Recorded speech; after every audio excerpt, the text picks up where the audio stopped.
നമസ്കാരം, എല്ലാവർക്കും പ്രവാസി മലയാളിയിലേക്ക് സ്വാഗതം. പ്രവാസികൾക്ക് നാട്ടിലേക്ക് പണം അയക്കാൻ ഇതാണ് നല്ല ബെസ്റ്റ് ടൈം.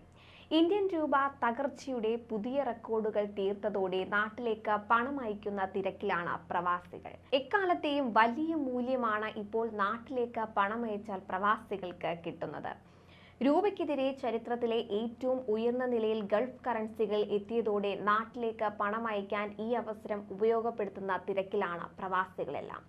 രൂപയുടെ മൂല്യം ഡോളറിനെതിരെ വീണ്ടും തകർന്നടിഞ്ഞിരിക്കുകയാണ്.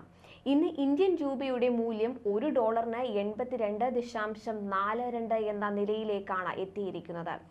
ഈ വീണു കിട്ടിയ അവസരമാണ് ഓരോ പ്രവാസികളും പ്രയോജനപ്പെടുത്തുന്നത്.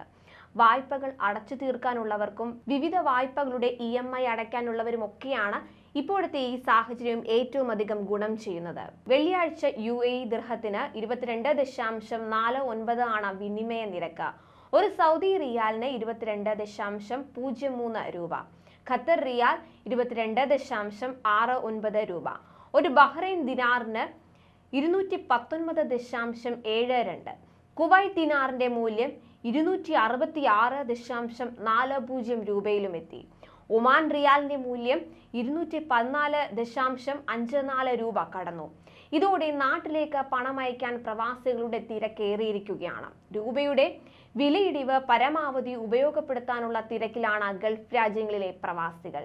എണ്ണവില ഇനിയും ശക്തി പ്രാപിച്ചാൽ രൂപയുടെ മൂല്യം ഇനിയും കുറയുമെന്നാണ് നിരീക്ഷകർ വിലയിരുത്തുന്നത്. ചരക്ക് നില വർദ്ധിച്ച സാഹചര്യത്തിൽ ഈ സാമ്പത്തിക വർഷത്തെ രൂപയുടെ വളർച്ചാ പ്രവചനം ലോകബാങ്ക് 1% കുറച്ചു.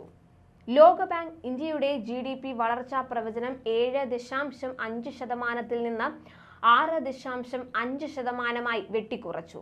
പണപ്പെരുപ്പം നിയന്ത്രിക്കാൻ അമേരിക്കൻ ഫെഡറൽ റിസർവ് നികുതി നിരക്കുകൾ കുത്തനെ ഉയർത്തിയിരുന്നു. ഇത് രൂപയുടെ മൂല്യം കുറയാൻ കാരണമാക്കിയിട്ടുണ്ട്.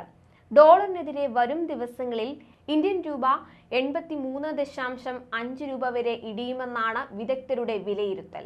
കഴിഞ്ഞ മാസം 28-ന് രൂപ 81.93 എന്നതിലേക്ക് എത്തിയിരുന്നു.